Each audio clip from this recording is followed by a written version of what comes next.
দাদা একটা টিকিট দেন তো। কোথায় যাবে? মায়াপুর। মায়াপুর? আপনার ব্যাগটা সরান।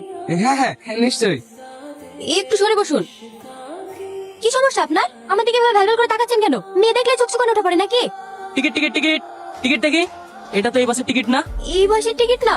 না, তাহলে? আপনার বাসটা আমাদের বাসের একটু আগে বেরিয়ে গেছে। এই সিটটা ওনার, উনি দুটো সিটে বুক করেছে। সরি, আমি চলে যাচ্ছি। ইটস ওকে, আপনি চাইলে এখানে বসতে পারেন, আমার কোনো আপত্তি নেই।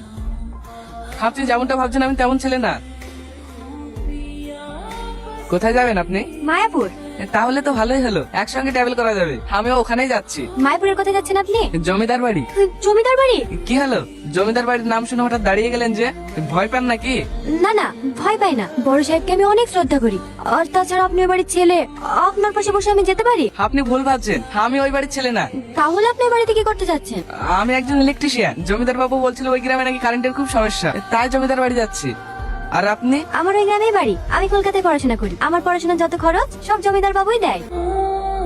জমিদার বাবু আজকে হঠাৎ এই সময়? হ্যাঁ, আমার লাতে আজকে বাড়ি আসছে, তাই একটু বাজার দিকে যাচ্ছি। রোহন বাবু বাড়ি আসছে? হ্যাঁ আচ্ছা ঠিক আছে, আমি এখন আসি।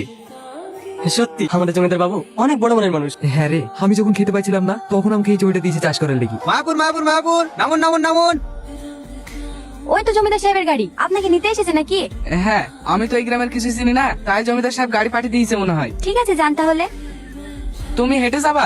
হ্যাঁ। তুমিও এসো আমার সাথে। না না, আমি হেঁটেই চলে যাব। কি করু, এসে শুরু? আরে ওসব কিছুই না, চ। দাদু ভাই, আসতে কোনো অসুবিধা হয়নি তো? না দাদু, কোনো অসুবিধা হয়নি। না খাই খেয়ে চেহারার কি অবস্থা করেছে দেখো তিনি। এক্সাম ছিল তো, তাই ঠিক মতো খাওয়া হয়নি। এবার তোমার হাতে খাবো, খেয়েই মোটাই যাবো। ওকে এখানে দাঁড় করে রাখবা না ভিতরে নিয়ে আসবা? হ্যাঁ হ্যাঁ, হাই বাবু ভিতরে আয়।